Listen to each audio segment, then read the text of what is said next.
Hello, everybody. Welcome back. All right, so let's get our homework started. And of course, I will first show the homework assignment from last week. So, our homework was over here, the writing assignment, which I think was actually according to the reading passage we just did. So, look around this fall and winter and see if you can find other ways in which plants and animals adapt to survive. So, of course, try to get 5 to 7 sentences. Find a plant or animal that has not been mentioned in this reading passage. And of course, lastly, you can send your homework to Dr. Joe Academy so that they can check your work. So, Elaine, do you have your homework ready and done? You can send it in. Okay, can I say it out loud? Yes, you can read yours out loud. Okay. How do you go through winter? So what how do you do before winter? There is four ways that howdies do before winter. One, they will start making the wax the wax on their leaf thicker, so that can stop the snow from killing it.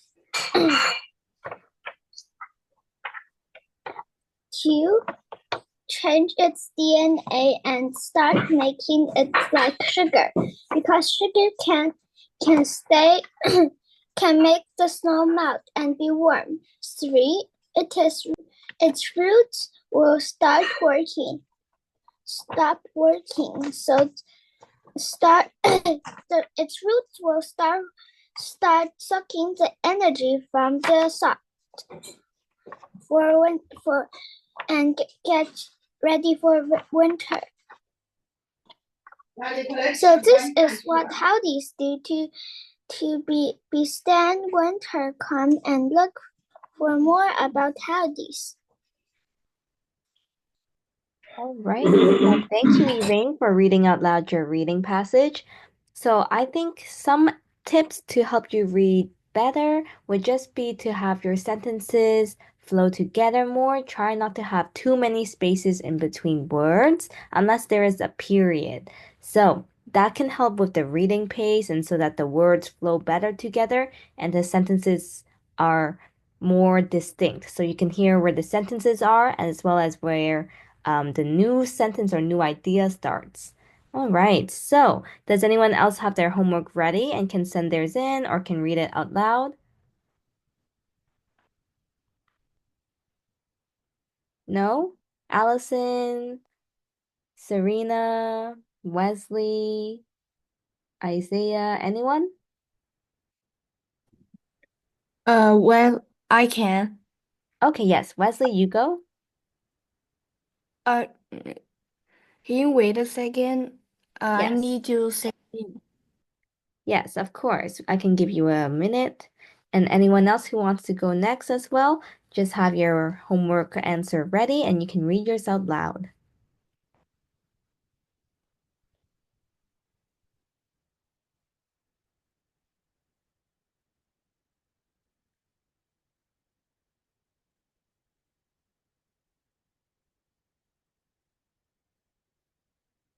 Okay, so Allison, you sent in your answer. So Wesley, I'll give you some time to find your answer, and for now, I'll just have Allison go first, and she already sent hers in. Plants and animals adapt to survive. For the animals, some animals survive by camouflage, like chameleons that can provide um, tall enclosure with branches and plants, a basking light, and a variety of insects to eat. For the plants need water, sun, and sunlight to survive. With Without it, plants cannot produce their own food and will eventually wither or die. For example, plants need water so that plants can absorb nutrients from the soil and transport them throughout their bodies. Plants also need sunlight to before photosynthesis. Great job, Allison. So good reading pace. Just continue with the diction. So clear reading of the words. Try to make sure you sound out the syllables. But otherwise, very good idea here. And I like how you included both plant and animal examples. Nicely done. Okay. So, Wesley, you can read out loud your answer.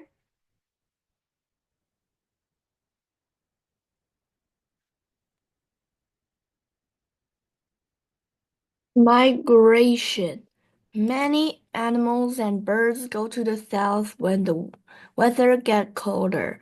When the weather gets warm again, they will come back again. Hibernate. Some animals uh uh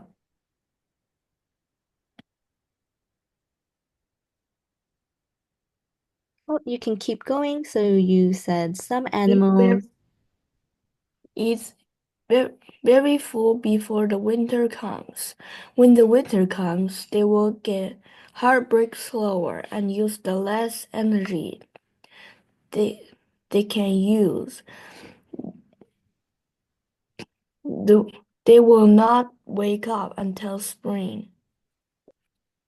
Great job, Wesley. So I like your example that you gave about hibernation. So just remember to choose a specific animal that does the hibernation. So maybe you can mention about, for example, like hamsters, they hibernate surprisingly, as well as turtles or even alligators, as well as bears. So you can pick a specific animal when talking about hibernation.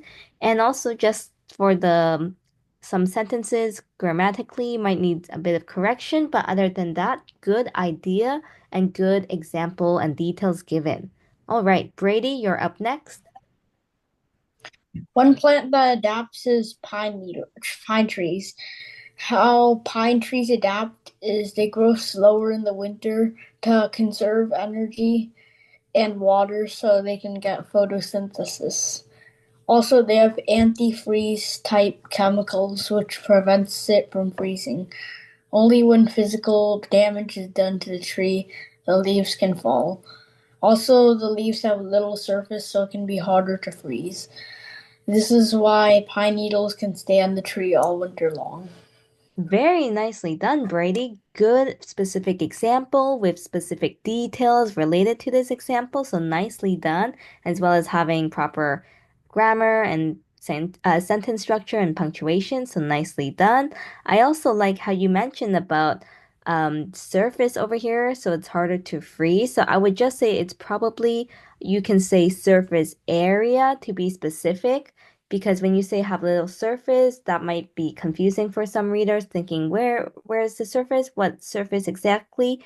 And so it's just saying surface area. So the surface area itself with less surface area, meaning that there's less exposure to the environment or to the wind. All right. So anyone else who wants to also send in their answers and read out loud? No? All right. It's okay. Wesley, yes, do you have something? No. No? Okay. I'll just continue on with the rest of today's lesson then. So, we also have, oh, a quick after class question from last week. So, just five multiple choice questions, starting with number one here. What are adaptations? So, think back to last week's question or reading passage to think of your answer. And remember to send it directly to me and number your answer. So 1A, 2B. Thank you, Allison. Okay. If anyone else has a different answer, you can send it in as well. Oh, so it seems like everyone's saying B. Yes, that is correct. Adaptations are behavior or physical characteristics that help animals survive. Number two, hibernation slows down an animal's body processes. According to the text, how does this affect its survival? Thank you, Allison. So again, send in your answers. Make sure that you are not just saying the same answer as other people, but finding your own answer. And if it is the same as other people, okay, but remember to try to find your own answer first. So I'm getting some mixed answers now. Some people are saying A, some people are saying C. So for this question here, hibernation slows down an animal's body processes. This affects its survival, not A, but rather C over here because it helps its survival because they need very little food energy. So it's talking about the food energy rather than they can run faster to find food. Okay. Number 3 now. Reading this passage over here, can I get Isaiah, can you read this paragraph over here? Migration is not just for the birds. For some mammals, including car caribou and some kinds of bats, also migrate. In summer, these caribou feed and raise their young northern Alaska and Canada. Then they travel south as far as 800 miles to forests that are somewhat protected from the Arctic winter. Nicely done, Isaiah. All right, so what conclusion can we draw from this passage over here? So I'm seeing some mixed answers. Some people saying C, some people are saying D. So people can send in their answers, keep guessing, or at least giving your best guess as to what the answer is. Okay, so I have almost half and half saying C, some saying D. So over here, if we read back this passage over here, the conclusion that we can draw is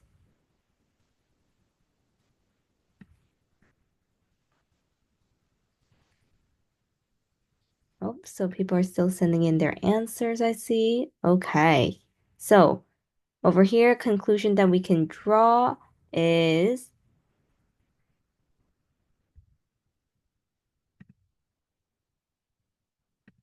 probably D over here. So, or actually, so we get some mixed answers between C and D. So if we read carefully here, caribou and raise their young in northern Alaska and Canada. They then travel south where it's warmer and it's somewhat protected from the Arctic winter, so that we know that winter in northern Alaska and Canada is colder than winter in the forest the caribou migrate to. That's true, yes. And D over here, caribou and bats migrate south from northern Alaska and Canada to the same forest. So it's not D because it says to the same forest here, and it's not talking about the same forest, but rather that the main idea here is that they are going, see, they are migrating south because the winter in northern Alaska and Canada is colder.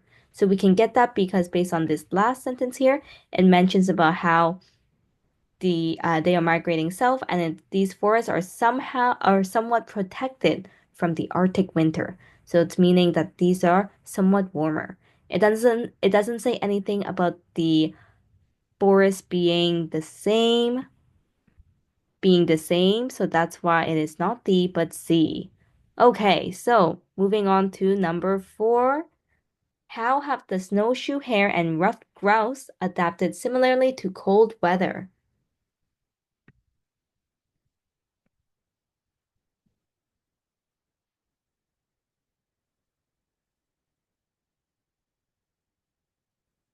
Yes, keep sending in your answer. Thank you, Wesley and Allison.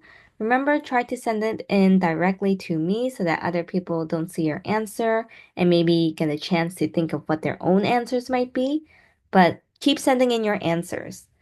And great job numbering them.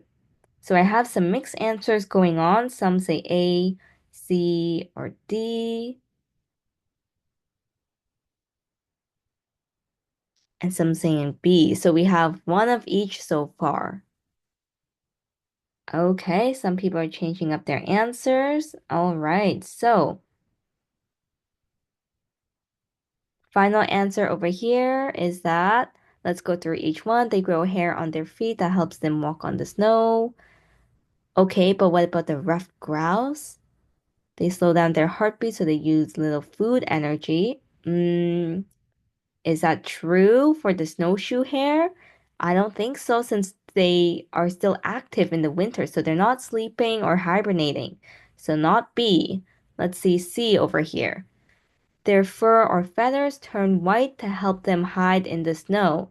That can apply for the snowshoe hare and also the ruffed grouse. They migrate to forests that are protected by cold temperatures.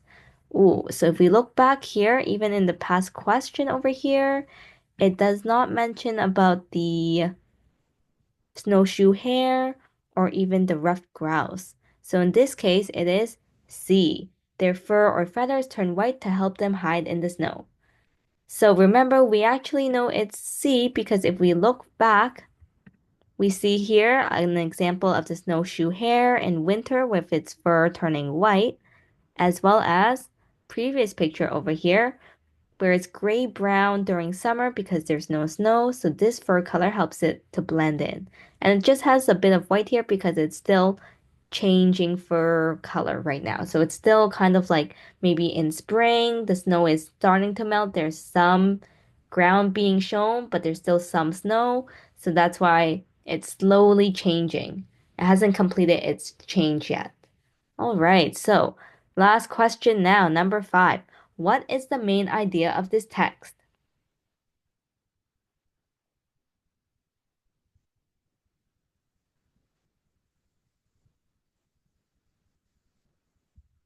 Okay, so people are sending in their answers. Great job.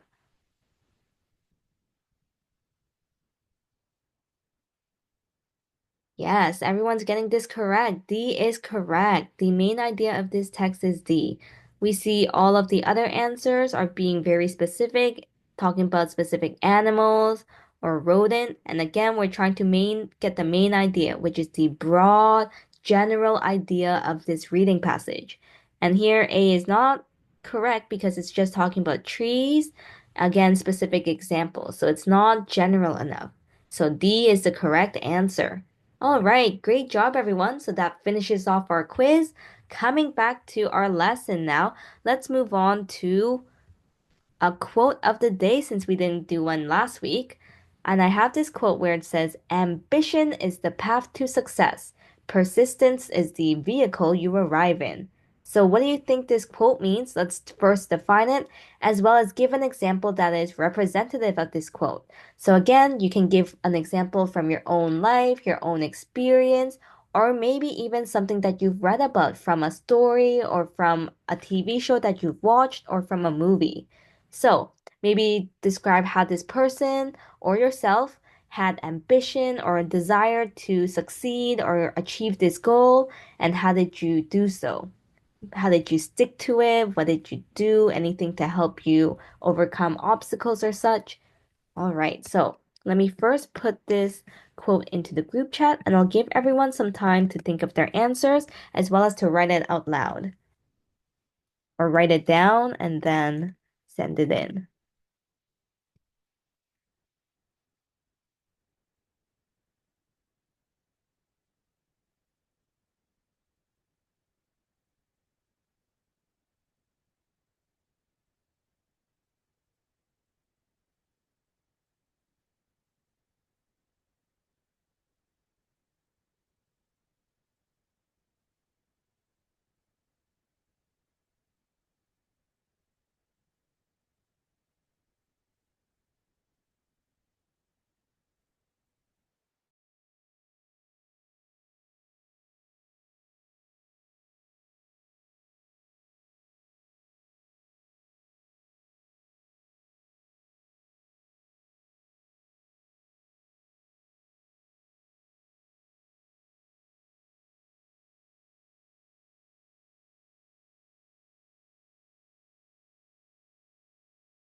All right, everyone. So time is up now. Wrap up your sentences, wrap up your last little sentence or line, and send in your answer. So thank you, Serena, for sending in your answer. I'll just put in everyone else's as well that are sending theirs in.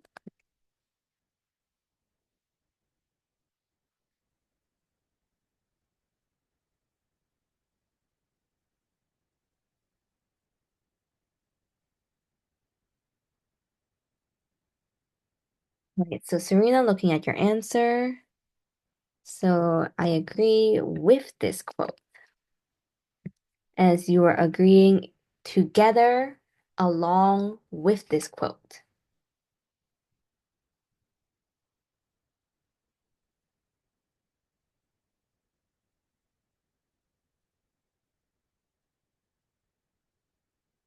Right, so you might get it. In this case, you can say you might get it de depending on how much effort you put in.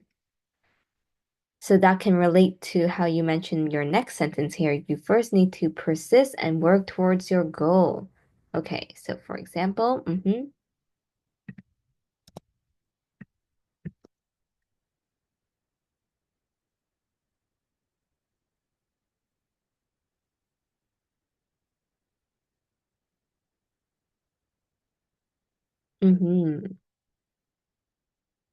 Nicely done, Serena. So I like how you gave a personal example. Great job.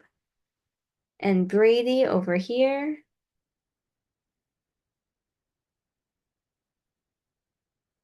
Yes, nicely done, Brady. So this is what I was trying to look for here, where mention the quote and you can mention specific parts of the quote here. So Brady says that the quote means that ambition is what you do to start. Yes.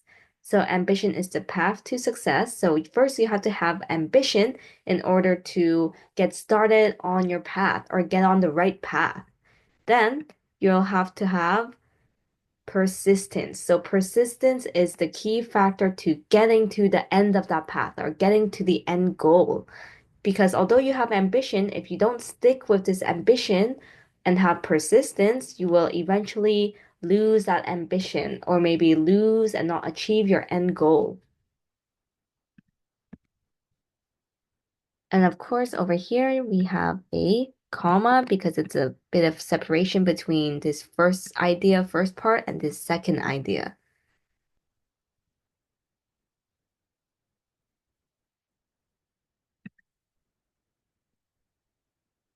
And then here, we actually can cut out this comma and just go with, but you don't practice enough. And then put a comma here before the then, since this would be where a natural pause in the sentence would be. So good job using an example as well. Oh, so for Allison, you just need to remember to include, I think that this quote means that maybe a person or include the subject here. So you can say a person needs to have.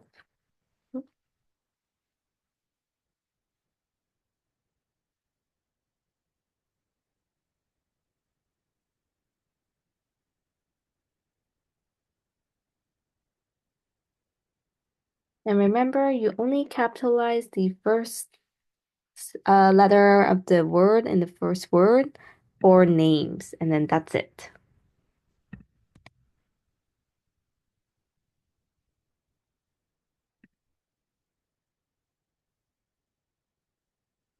Okay, so I like how you use a personal example, Allison.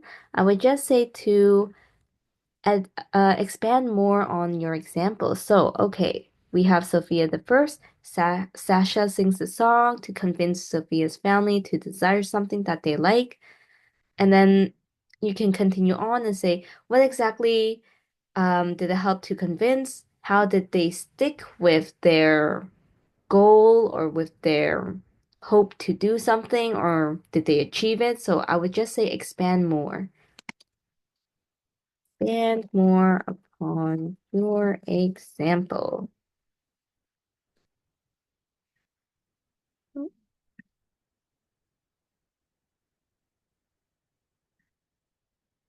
Okay, next up that we have is Isaiah. Thank you. Lots of emojis we see.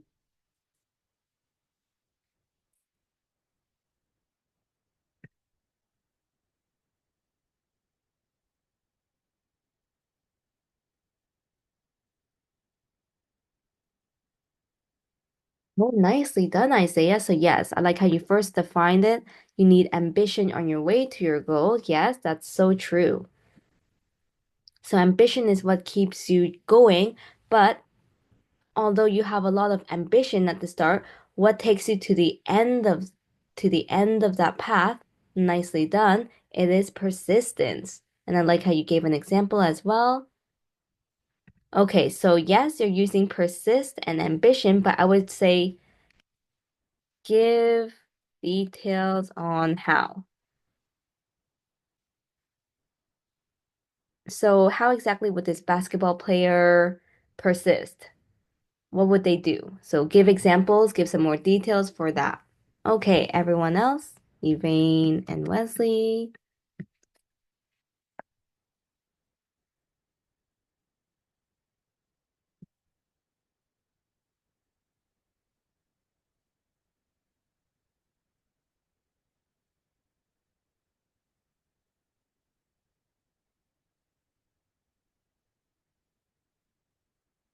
Okay, yes. So I like your idea here, your interpretation. So Elaine, you're saying that you are learning and fail. Nobody is perfect. Okay, that's good as well. So you can mention specifically, you can say it means that you are learning, and if you fail, comma, that is okay because nobody is perfect. So giving a bit more details, a bit more words here can flesh out, can finish out your idea in this sentence. And for example, one time teacher told us, making a system we can't pull, push, or blow.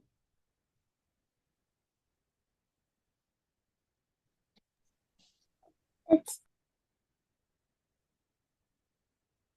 Okay, so um good example given here, Elaine.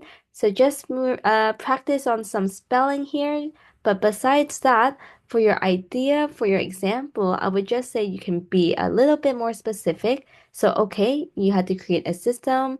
At first you failed and we improved. So you can even mention like where you failed. Maybe you failed because you forgot to include one part of the system or something. And then how you improved at the end, you can also mention specifically. Like, oh, we suddenly realized after reading through our workbook that we forgot to include this one last part or something. So you can kind of say what your improvement was as well. Or you say, oh, instead of making the uh, end part of this system being flat, we made it curved so that it can help it move faster or whatever. So you can be a little specific with your example. Okay, so for Wesley over here, if you want to be successful, using it as an adjective, you need to have ambition. So not ambition, since ambition is not a physical, tangible object, but it's more of a trait, like a characteristic. So in this case, it would be just to have ambition. Okay, so when you want to do it and keep doing it, you should mention and keep doing it. Persistence is what you need.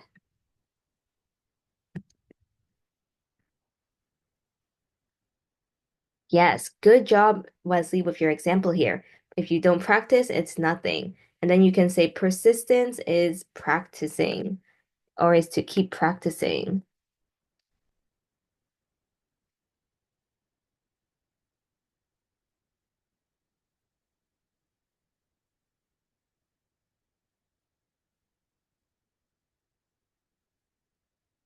Okay, nicely done.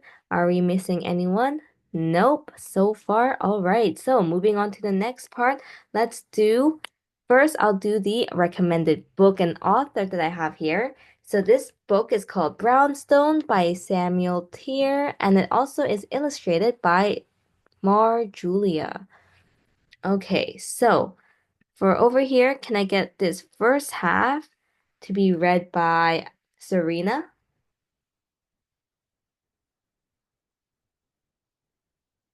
Almudena has always wondered about the dad she never met. Now, with her white mother headed on a once um in a lifetime trip without her, she is left alone with her guy Guatemala father for an entire summer. Xavier seems happy to see her, but he expects her to live and help fix up his old broken down brownstone and all along she navigates the language barrier of his rapid fire Spanish, which she doesn't speak. Great job, Serena. Okay, next paragraph. Can I get Allison? Can you read this one?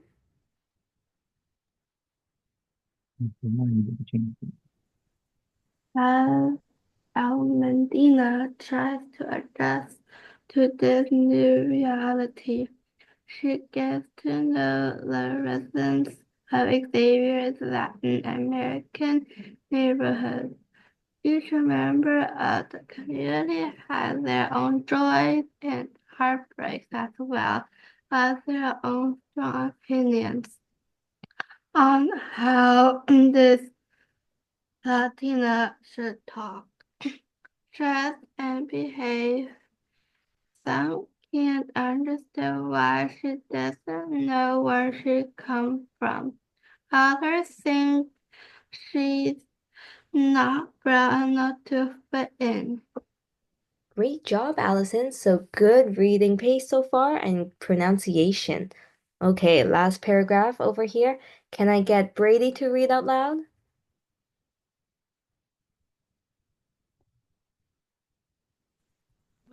But time is running out for Aludena and Xavier to get to know each other, and their key to their connection may ultimately lie in bringing all these different elements together.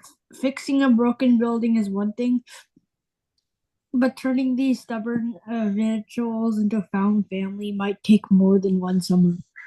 Great job, Brady. All right, so this concludes the overview of this book. So maybe you might relate to this book since sometimes children might have a hard time connecting back with perhaps the culture that their parents are from or the countries that their parents are from, especially if they moved abroad. So maybe coming back to China or to the home country that your parents were born in, you might not connect to your relatives as much as you wanted to or they wanted to, so sometimes it can be hard.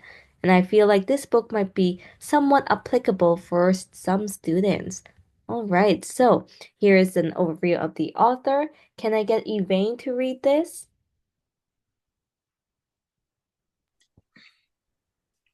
Samuel, Sam, Samuel, Samuel Tier. Tier. Samuel Tier was born to a different maintenance worker and an image that spoke English and as a detailed second language. Of, of,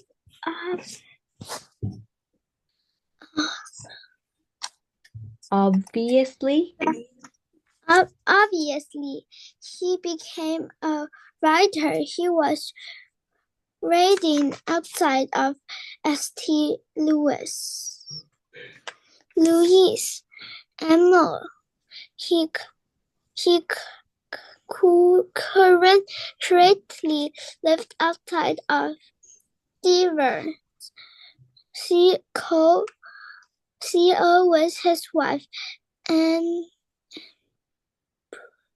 Brand and a quarter, and their two dogs, Roxy and Oliver. Oh, great job, Elaine. So good try on pronouncing most of these words here. So just some words to be careful of is deaf. So just be careful of here. And good job pronouncing maintenance. So maintenance is another word for like someone who does janitor, so clean up. So they might be called the janitor or maintenance worker, as well as be careful of immigrant. So immigrant are people that are coming into a new country. So for example, maybe your parents are from China and they came to the US, or maybe they came to Canada. And so in Canada or in US, your parents would be called immigrants because they immigrated. So immigrant equals people coming into a new country that they're not from or born in. And then we have emigrant. So this one you don't hear as often because this is people that are leaving a country. So in this case, we call those that just came into the US or came into Canada, and maybe these people are from China, they are called immigrant. But if you say emigrant, that can also apply to your parents. You would say they are immigrants of China, meaning that they are people that have left or are leaving that country. Emigrant. Okay, so moving on to the next part that we have now. Also some words to be careful of is Denver, which is the name, so that's okay to not know, as well as raised. And here, anytime you see st dot before a name, and we know it's a name because it's capitalized, we can pronounce this as saint.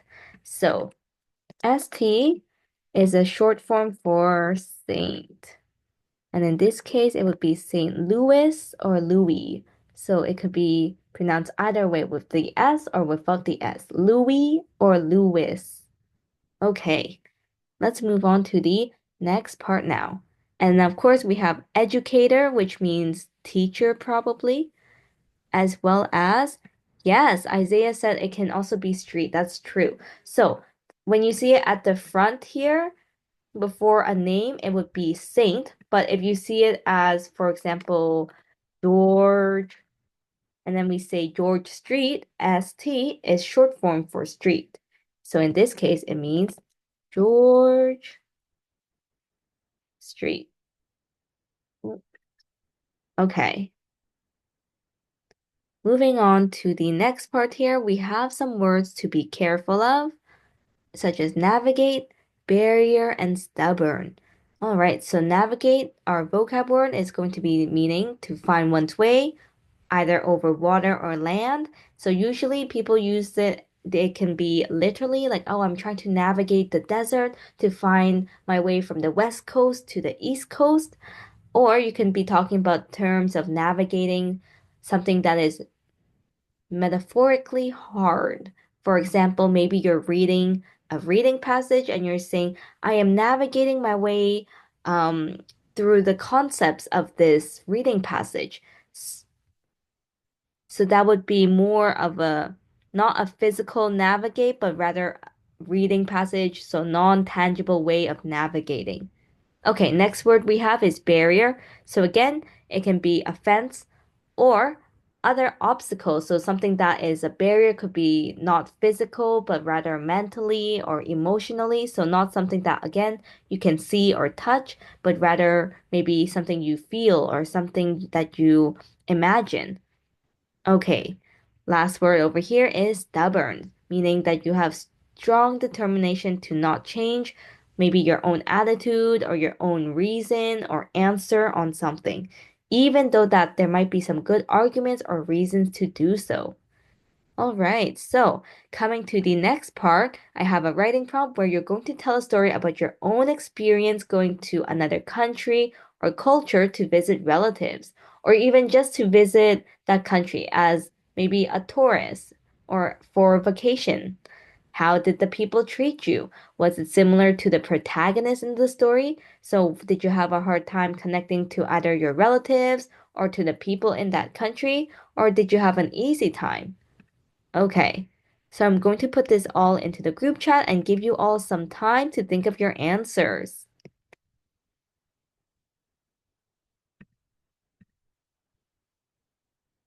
as well as the vocab words.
One more minute, everyone. Start wrapping up your sentences. Maybe think of one or two last sentences to add in, but one more minute left.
Right, so that 1 minute is up now. Everyone can start sending in their answers now. Thanks, Brady, for sending in yours.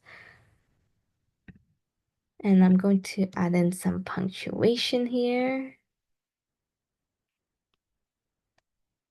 Or you can also add in a semicolon here. So semicolon is used when you have two independent clauses. So here, your first clause, your first part of the sentence, that can stand on its own. And if you put a period here, that would be fine as well. Okay, so here, your next clause, it was fun and I got to talk with them. That can also be an independent sentence and it can stand on its own with its own period. So, but since it does relate to the first part, especially to the relatives over here, we can oftentimes add in a semicolon. Okay.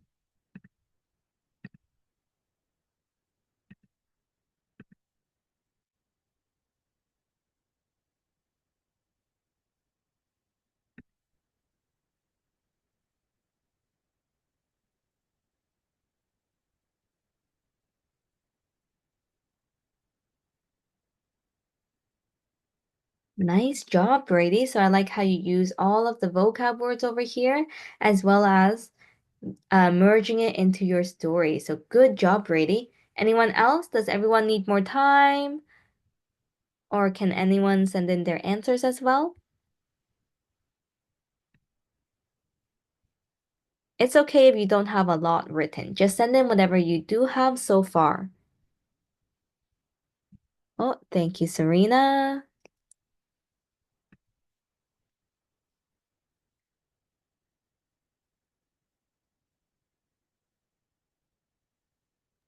You spelled my name wrong. Yes, accidentally included an extra E. So here, Sakura is a type of flower, but because it's not a name, we could just say lowercase. It's the same as when you're saying, for example, daisies or sunflowers, you just use a lowercase. But if you're talking about the specific, maybe flower type name, like species name, then we would use capital letters.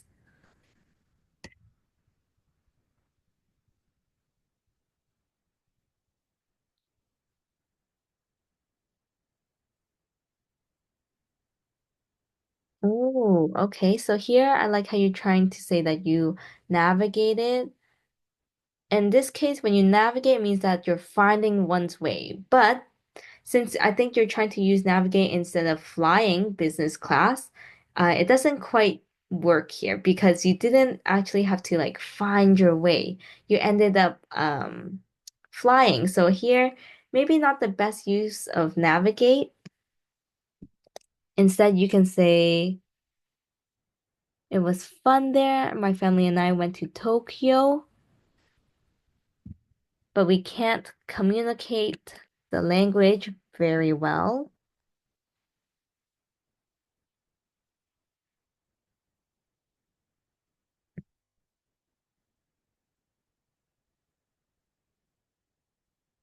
And then here, instead of navigate as in finding one's way, whether over land or water, you can use navigate over here in terms of communication.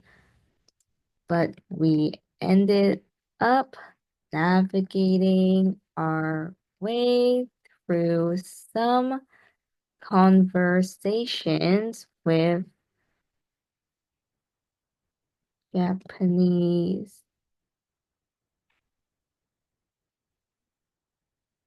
Okay, like here. So you're using the word navigating in terms of not traveling, but rather finding your way through conversation.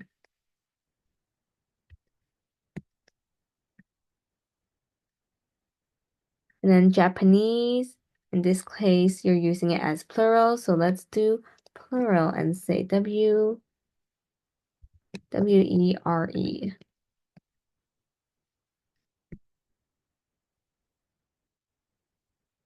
All right. Good job, Serena. So lots of details here, which is great. Moving on to next student, Isaiah.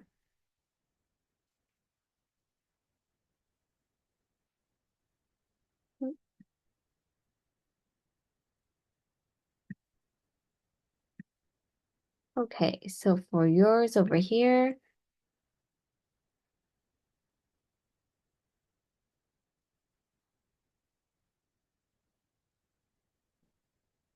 between our cultures, you can say. Since you're talking specifically between you and her, so it's between our cultures or our cultures. And here, good job using the vocab words. She's not so stubborn. And then here, using navigated. Okay, so I would just say include some more details and examples. This would make the reader more interested in your story. Okay, anyone else? Does anyone else have their writing ready and done?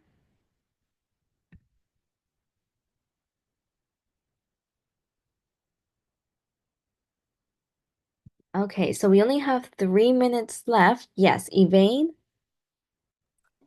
I don't really know how can I write it.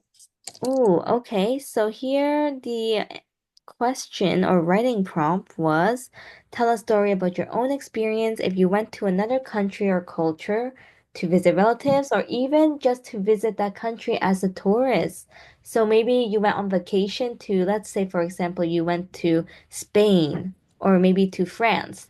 And in France, everyone spoke French there. So you can say, you came from a different culture where people mostly spoke English. And so trying to find your way through France or navigate your way through France with your limited French skill because you mainly spoke English, you can say something like that.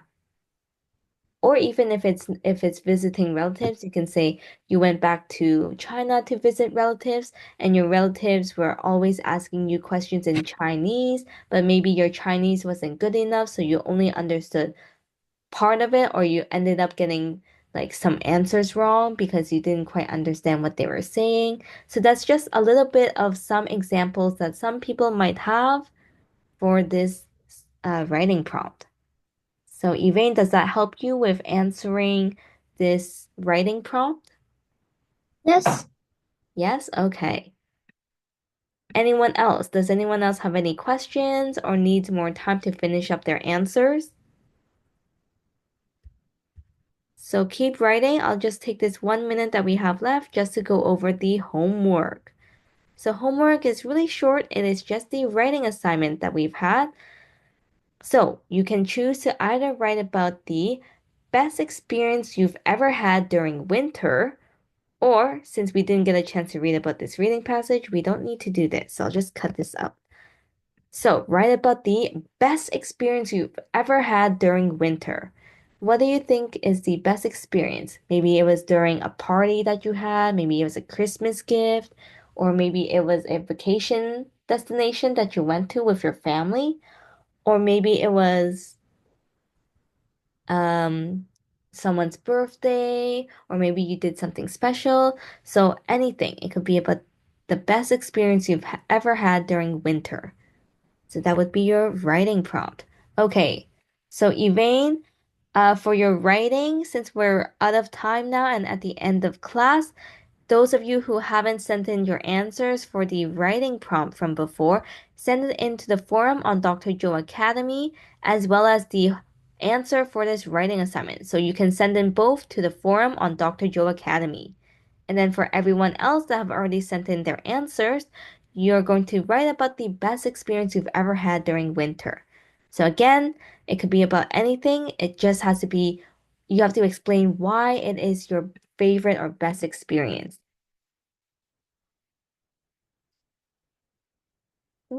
Favorite.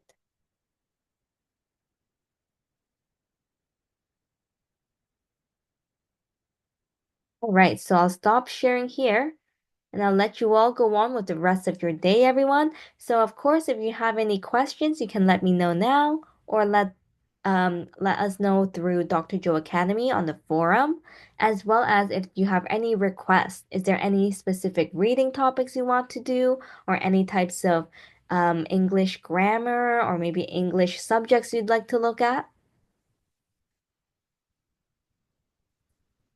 Any request? Any specific topics you would like to do?